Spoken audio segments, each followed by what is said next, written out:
짧고 굵게 어떻게 해야 되는지 지금 걱정이 고민이 좀 되어지기는 합니다. 성가대 한번 보세요. 너무 잘했습니다. 예. 노래도 잘하고 얼굴도 예쁘고 옷도 예쁘게 입고. 저도 어릴 때 노래를 좀 잘했습니다. 지금 뭐 제가 나이 들어서 미안합니다만은, 근데 지금은 음을 잘 못하겠어요. 내 생각은 요건데 목소리는 여기 나와요. 그때 어릴 때는 제가 노래를 참 잘했거든요. 저 고향은 경남 창녕인데요. 시골에서 저희 그때는 국민학교입니다. 냉천 국민학교 제가 9회 졸업생인데요. 우리 동네가 성산면입니다. 제성자 매산자 얼마나 꼴짝이 알겠죠? 그 지역 보면 알거든요. 제성자 매산자 성산면이니까 아주 꼴짝 동네입니다. 전기도 안 들어왔고요. 그런데 어느 날 제가 5학년 5학년 때 6학년까지인데 그때 저희 학교에 음악 선생님이 한 분 왔습니다. 그 뭐냐 하면은 그 음악을 전공으로 하신 그 선생님이 한 분 오셨어요. 그래서 시골에는 그런 분 잘 안 오거든요. 그때는 선생님들도 거의 다 사범고등학교 나와가지고 선생님했고 그럴 때였었습니다. 근데 이분은 이제 제가 듣기로는 폐가 좋지 않아가지고 요양차 시골의 학교에 왔다고 하네요. 음악 되게 잘하는 분이에요. 근데 내 자랑 지금 한 1시간 좀 해야 됩니다. 그런데 우리 창녕군에 1년에 한 번씩 전 국민학교 초등학교 대항 노래자랑 노래자랑 했던 대회가 있었습니다. 저희 학교는 생긴 이후로 한 번도 거기에 나가본 적이 없습니다. 왜냐하면은 나갈 입장도 안 되고 나갈 인재도 별로 없고, 근데 드디어 한 사람이 생겼는데 내가 생겼습니다. 그래가지고 그 선생님이 음악 중도 선생님이 오셨다. 우리도 한번 나가보자. 그 열심히 연습을 했습니다. 연습을 열심히 했어요. 무슨 말인지 우리의 소원은 통일. 자, 그도 열심히 배웠습니다. 근데 중요한 것은 저희 학교는 피아노가 없습니다. 풍금 찍찍찍찍 밟아봐 찍찍 소리 나는 풍금 하나밖에 없었는데, 그래가지고 창녕에 있는 명덕초등학교라고 국민학교에서 창녕군의 모든 학교가 모이가 대회를 하는데요. 또 가서 보니까 그건 피아노가 있는데 제가 태어나서 피아노 소리 한 번도 못 들어봤습니다. 그리고 풍금만 가지고 노래 배우다가 피아노를 치니까 어디에서부터 내가 나와야 될지를 음을 못 잡겠는 거예요. 그래서 시작하기 전에 우리 선생님이 피아노 5분만 빌리자 해가지고 하나 둘 여기 나올 때 네가 노래 나와야 된다. 음이 완전히 달라요. 태어나서 한 번도 안 들어봤으니까 나와야 된다. 그래가지고 이제 딱 선생님 맞춰갖고 노래를 부르는데 대단히 잘 불렀습니다.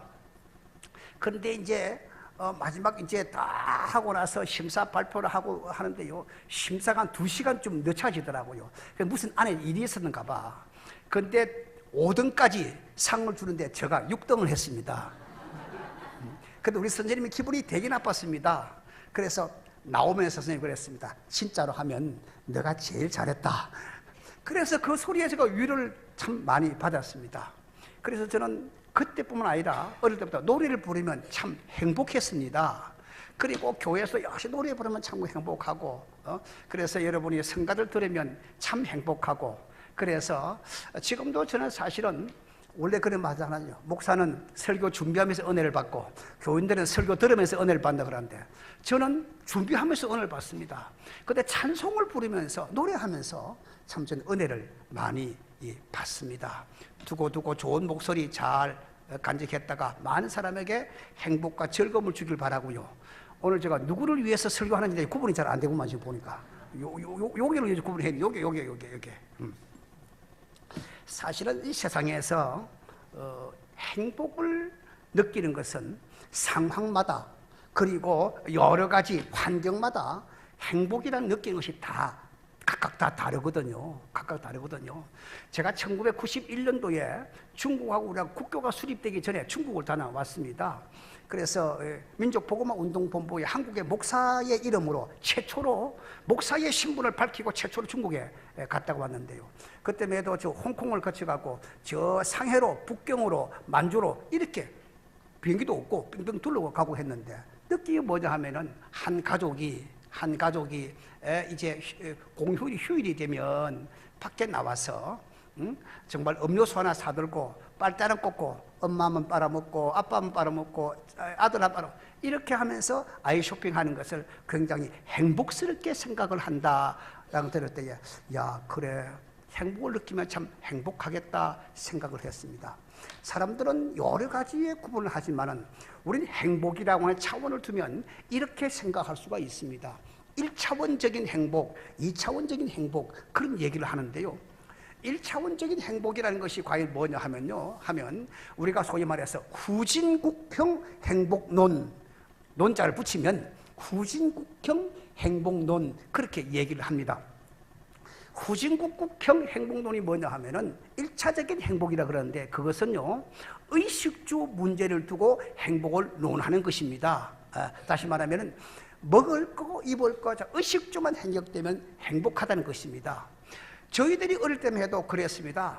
제가 키가 좀 더 컸을 때 많이 굶어가지고 키가 좀 많이 못 컸고 그때 영양분을 섭취 잘 못해가 머리가 다 빠지고 그런 거 요 내 생각입니다. 예. 그런 것 같은데 많이 굶었습니다. 보릿고개가 되어지면 왜? 뭘 없으니까 굶지요. 그래서 이 학교를 제가 중학교를 가도 도시락도 못 싸다니고 아침에 중국 가는데 뭐 도시락을 어떻게 죽을 싸갈 수 없고 그랬었는데 그때 생각은 뭐냐 하면은 참 따뜻한 밥, 한번 쌀밥이라도 한번 실컷 먹어봤으면 참 좋겠다. 그러면 참 행복하겠다고 생각했는데 어쩌다가 무슨 일이 있어서 정말 따뜻한 밥 한 배불리 먹으면 정말로 마음의 기분이 좋고 참 행복했었습니다. 그것을 그럴 때에 느끼는 것을 1차원적인 행복론이라고 하는데 세계에서 누가 행복하냐 하고 물었을 때에 주로 이디오피아라든지 이런 나라가 행복하다고 답을 하는 것은 선진국이 아닌 것은 그들은 1차원적인 행복론이지만 그것을 통해서 행복을 느낀다 그런 이야기입니다.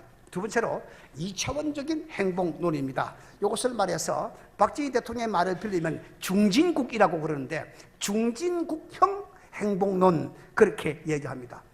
2차원적인 행복론은 어떤 게 있느냐 하면은 소유의 문제가 행복하고 직결되어진다는 것이죠. 몇 평짜리 아파트를 가지고 사느냐, 몇 시시짜리 차를 타고 다니느냐, 어디에다가 뭐 이런 물질적인 거, 이 소유에 대한 것 때문에 행복하다는 것입니다. 자, 나는 20평짜리 아파트 사는데 행복한데 옆집에 놀러 갔더니 옆 친구 집에 갔다 와도 30평이나 살아. 아, 나는 불행하네. 우리 신랑은 과장인데 저 친구 신랑 물어보니까 국장이 돼서 나는 불행하네. 아무렇지도 않은 거. 우리 집에 지금 안 그렇습니까? 전에 보니까 뭐 농원 100만 원짜리인데 옆집에 농이 500만 원짜리 나는 불행하네. 자꾸 소유에 대한 것 때문에 행복을 갖다가 저울질하고 이 소유에 관한 것 때문에 행복을 원하는 행복하다, 불행하다 그렇게 생각하는 그렇게 행복을 조종하고 생각하고 사는 사람 2차원적인 행복론 혹은 중진국형 행복론이라고 얘기합니다. 세 번째 3차원적인 행복론입니다. 이것을 그렇게 해서 선진국형 행복론이라고 합니다. 3차원적인 행복론에 들어가면 먹고 사는 문제 행복과 별로 관계없습니다. 아파트가 100평인지 50평인지 별로 의미가 없습니다. 자동차가 2000cc든지 5000cc든지 별로 의미가 없습니다. 그렇게 되면 뭐냐? 어떤 음악을 듣고 있느냐? 어떤 책을 보고 어떤 책을 내가 하나 쓰고 있느냐, 어떤 그림을 보고 어떤 환경 속에서 살아가고 있느냐, 커피를 마셔도 내가 어떤 커피를 마시고 있느냐, 이런 것 때문에 행복하다 안 하다 생각을 하는 것이지 사실은 뭐 아파트 평수가 얼마고 이런 것하고는 별 관계가 없는, 그래서 행복의 개념이 좀 달라지는 요렇게 이런 것 가지고 행복을 논하는 막 그런 사람들을 가리켜서 3차원적인 행복론 혹은 선진국형 행복론이라고 합니다. 여기다가 저는 또 하나 더 붙입니다. 4차원적인 행복론입니다. 이것은 신앙을 중심으로 한 행복론이라는 것입니다. 다른 것이 다 있어도 믿음에 사는 우리에게는 예수 그리스도가 내 마음에 없으면 행복하지를 않습니다. 예수 그리스도가 내 마음에 있고 믿음의 본질적인 신앙이 내 마음속에 담겨 있을 때에 나는 참 행복하다. 주일날 11시 예배, 11시입니까 예배? 오전 예배? 네? 11시 11시 예배에 내가 머리가 띵하게 아파도 몸이 쁘거나 아파도 대형교회에 와 있는 게 행복합니까? 집에 누워가지고 빈들빈들 하다든지 해운대 바닷가에 있는 게 행복하냐면 불안하기 그지 없어. 행복하지 않습니다. 몸이 좀 피곤하고 힘들어도 예배 시간에는 교회에 나와서 예배 드리는 거, 신앙을 어떤 신앙을 가지고 있는 주님과 동행하는 삶을 사느냐, 또 믿음이 확실히 있느냐, 하나님이 주신 사명을 잘 완수하느냐. 그래서 거기에 따라 행복하다, 행복하지 않다고 얘기합니다. 물론 1차, 2차, 3차적인 모든 것이 병행되어지면 좋겠습니다만 1차, 2차, 3차에 있어서 진정한 행복은 예수 그리스도의 복음이 신앙이 내 마음속에 가득히 담겨있지 않으면 진정한 행복이라 말할 수가 없는데, 우리나라는 3차원적인 행복론이 맞아떨어질지 현재의 상황에 아직까지 2차원적인 모르지만 확실한 것은 북한은 아직 1차원적인 행복론을 벗어나지 못하고 있을 것이라고 생각이 되어집니다. 사도 바울은 성경에 보니까 사도 바울의 모습을 보면 이런 생각을 합니다. 그는 참 마지막 죽을 때까지, 순교할 때까지 그는 참 나는 행복했다고 그런 얘기를 합니다. 그래서 로마 감옥에 갇혀 있을 때까지 있으면서도 너희들은 주 안에서 기뻐해야 된다, 다시 말하니 기뻐해야 된다, 항상 기도하고 범사에 감사하고 기쁜 마음으로 살아가야 된다, 그런 얘기를 한 거 보면은 마지막 순간까지, 죽는 순간까지 그런 행복한 삶을 살아왔는데, 사도 바울을 분석하면 원래의 사도 바울은 어떤 사람이었느냐, 남의 행복을 빼앗는 사람이 사도 바울, 그때 물론 사울이었습니다. 사울이 남의 행복을 빼앗는 사람, 예수 믿고 마음속에 믿음을 가지고 행복해하는 사람들에게 아니야, 너가 믿는 것은 가짜야, 너가 믿는 것은 진짜 행복이 아니야 하고 그 사람들에게 행복을 빼앗는 것이 하나님의 뜻인 줄로 알았습니다. 큰 착각 속에 살았습니다. 원래의 바울은 사울 때에 남의 행복을 가로채게 하고 남의 행복을 파괴하고 남의 행복을 빼앗는 사람이 사도 바울 사울 때였습니다. 두 번째, 그는 그렇게 살다가 어느 날 예수를 만나게 됩니다. 그는 예수를 만나면서 그는 행복의 의미가 무엇인가를 비로소 깨닫게 되어집니다. 지금까지 그는 모든 것을 저는 능통하다고 생각했습니다. 헬라의 철학도 잘했습니다. 로마의 법도 잘 알았습니다. 유대교의 종교의식도 율법도 잘 알았습니다. 그러나 그는 진정한 행복이 뭔가는 모르고 성경이 우리에게 주는 행복감이 뭔지도 몰랐었습니다. 그런데 어느 날 그가 예수를 만난 이후에 예수를 만나고 보니까 정말 그 마음속에 다시 느껴지는 것이 행복의 의미가, 행복의 진수가, 진정한 주님의 주 행복이 바로 이런 것이구나, 그것을 비로소 깨닫게 되어집니다. 그리고는 그의 그때부터 마지막 마지막 인생의 삶은 뭐냐, 그런 남에게 행복을 전달하는, 행복을 나누어 주는 그런 사람으로 그는 바뀌었습니다. 행복을 깨고 빼앗는 사람에서 진정한 행복의 의미가 무엇인지 아는 사람으로 바뀌어지니까 그는 한평생 죽을 때까지 예수, 그가 죽었던 현장에 가서 가이드의 얘기 들어보면 마지막 떨어진 목에서 예수하고 죽었다는 얘기를 들어보면 그런 마지막 죽는 순간까지 한 사람을 더 예수 믿고 복받고 구원받고 행복해지기를 바라는 마음으로 더 많은 사람에게 행복을 나누어주는, 행복을 전달하는, 행복을 심어주는, 행복을 소개하는 그런 사람으로 그는 한평생의 삶을 살았던 사람을 기억합니다. 오늘 이 자리에 앉은 우리 모든 성도님들은 행복한 사람들입니다. 왜 그러냐? 1차원, 2차원, 3차원 모든 것이 다 만족해서가 아닙니다. 내 마음속에 예수 그리스도가 내 마음속에 계시고 예수를 내 마음속에 모시고 영접하고 너는 내 안에 나는 너 안에 사는 믿음의 사람이기 때문에 행복한 줄로 믿습니다. 그래서 우리는 나 자신만 행복하고 살 것이 아니라 아직까지 사도 바울이 예수를 만나기 전의 사람처럼 남의 행복을 비난하고 남의 행복을 빼앗고 남의 행복을 무시하고 그런 사람들에게 예수를 만나면 행복해진다, 예수를 영접하면 행복해진다, 예수 그리스도의 마음속에 영접하면 진정한 행복이 무엇인지 알 수 있다, 나도 그랬다, 그들에게 행복을 전하는 여러분이 되어야 될 줄로 믿습니다. 중요한 것은 오늘 장로님으로 그리고 집사님, 권사님으로 이렇게 임직받는 여러분들은 진정 어떤 사람이 되어야 되겠습니까?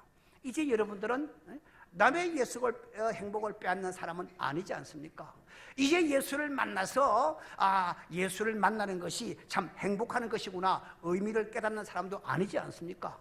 이제는 우리는 높은 차원에서 내가 어떻게 하면은 많은 영혼들에게 교회를 위하고 하나님의 영광을 위하고 영혼국을 위해서 그들에게 진정 내가 만나고 내가 알고 내가 느끼고 내가 체험한 이 행복을 그들에게 전달해 줄 수 있을까? 이런 큰 고민을 안고 안수받는 여러분이 되시기를 바랍니다. 하나님이 여러분들에게 장로로, 안수 집사로, 권사로 세운 것 왜 세웠겠습니까? 할 일 없이 세웠겠습니까? 하나님이 심심해서 세웠겠습니까? 하나님은 여러분의 한 사람 한 사람을 통해서 엄청난 계획, 하나님의 섭리, 하나님의 뜻이 있거든요. 이것을 우리가 어떻게 하면 이 뜻을 잘 이루어 드릴 것인가 고민해야 됩니다. 눈물도 흘려야 됩니다. 기도도 해야 됩니다. 왜냐니까 그렇게 해서 하나님의 뜻을 깨닫게 되어지는 것이고, 그래서 내가 내 한평생 다갈 때까지 많은 사람들에게 예수 그리스도를 전해서 내가 만나서 안고 있던 이 예수를 통한 행복, 이 기쁨과 이 만족감을 더 많은 사람에게 전달하고 나눠줄 수 있는 그러한 주의 종들이 되어져야 될 줄로 믿습니다. 오늘 본문으로 잠깐 돌아가면 요셉이라는 사람입니다. 요셉이라는 사람 얘기 잘 알고 있습니다. 창세기 후반기에 아주 전체를 장악하고 있는 기사가 요셉의 기사이고, 어떤 면에 성경에 가장 완전하다고 말할 수 있을 정도로 완전한 사람이 요셉이기도 했었습니다. 그런데 본문의 앞에 보니까 형들이 벌벌 떨고 있습니다. 왜? 아버지가 돌아갔었습니다. 지금까지 그래도 동생의 눈치 보고 사는 것은 아버지가 있는데, 설마 우리가 너를 죽이려고 했지만은 너가 나한테 어떻게 하겠느냐, 아버지 그늘에 사는데 아버지가 돌아갔었습니다. 그때부터 걱정이 태산입니다. 하하, 지금까지 아버지 때문에 어떻게 못했지만 아버지 돌아가시고 나면 옛날에 우리가 옷 다 벗기고 구렁텅이에 빠뜨리고 언 20에 팔아먹고 죽이려고 한 거 동생이 우리가 보복하면 꼼짝 못하게 됩니다. 동생은 이제 애굽의 총리입니다. 자기들은 이방인이 들어와서 총리 덕분에 살고 있는 사람입니다. 말 한마디면 몽땅 다 썰어버릴 수 있는 그런 상황입니다. 아버지가 돌아가시고 급에 질렸습니다. 그러면서 그들은 거짓말인지 참말인지 요셉에게 이런 얘기 저희는 합니다. 아버지가 살아있을 때에 이렇게 잘 하라고 했는데 유언처럼 말은 그게 무슨 말이에요? 우리를 해하지 마라. 우리를 해하지 마라. 아버지가 안 계셔도 그래도 해하지 마라. 그런 이야기 아니겠습니까? 해와 달이 12별이 절한다고, 곡식단에 절한다고 조롱조롱했던 그들이 아버지가 돌아가시자, 야, 우리의 목숨이 풍전등화라, 말 한마디면 가는 거예요 지금. 그래서 바짝 급에 질렸어요. 그래서 이런저런 핑계 저런 핑계 하면서 머리를 바짝 내렸습니다. 요셉은 어떤 사람입니까? 그들은 그렇게 오랫동안 요셉과 살아도 자기 동생 요셉이 어떤 사람인지 몰랐습니다. 자기들과 똑같은 줄 알았습니다. 원수처럼 보복이나 하고 잘못을 지적이나 하고 그러지 않았습니다. 요셉은 그런 사람이 아니었습니다. 요셉은 하나님의 사람이었습니다. 요셉은 많은 사람의 행복을 주고 행복을 전달하고 행복을 씹어주는 사람이지, 그들에게 보복하고 그들에게 욕을 하고 그들에게 억울하게 하고 그런 사람은 아니었는데, 요셉을 아직까지 형들은 전혀 모르고 있는 것 같습니다. 결론적으로 오늘 마지막 부 요셉 말씀이, 형님들 그렇지 않습니다. 나는 어떤 사람입니까? 나는 하나님의 사람입니다. 당신들은 나를 죽이려 했지만 그 당신들의 잘못이 아닙니다. 하나님이 나를 애굽에 먼저 선발대로 보내가지고 나를 총리로 만들어가지고 우리 가족 70명을 돌보고 애굽 사람을 돌보고 이웃나라 사람을 돌보기 위해서, 그리고 여러분들을 살리기 위해서 하나님이 먼저 나를 선발대로 보낸 것이니까 아버지가 돌아가셨다고 해서 염려하거나 걱정하거나 하지 마십시오. 내가 평생 동안에, 그리고 여러분들과 여러분의 자식까지 내가 잘 보살피고 잘 돌보고 내가 잘 섬기겠습니다. 왜냐? 나는 하나님의 사람, 하나님의 은혜를 입고 하나님께 감사하고 믿음으로 사는, 나는 행복을 전하는 사람입니다. 나 때문에 염려하지 말고 나를 통해서 여러분의 심정이 행복해지면 좋겠습니다. 여러분의 가정이 행복해지면 좋겠습니다. 여러분의 자손 대대로 행복해지면 참 좋겠습니다. 그 얘기가 오늘 본문에 기록되어져 있는 요셉의 이야기입니다. 임직을 받는 우리 귀한 직분자들, 한평의 생의 삶이 행복해지기를 바랍니다. 예수 때문에 예수 덕분에 행복해지고, 여러분 때문에 여러분 가정과 자녀 대대가 행복해지고, 여러분 때문에 교회가 행복해지고, 여러분 때문에 나를 만나는 많은 사람이 행복해지고, 그래서 결국 하나님께 큰 영광 돌리는 축복의 삶이 되시기를 주님의 이름으로 축원합니다. 기도하겠습니다.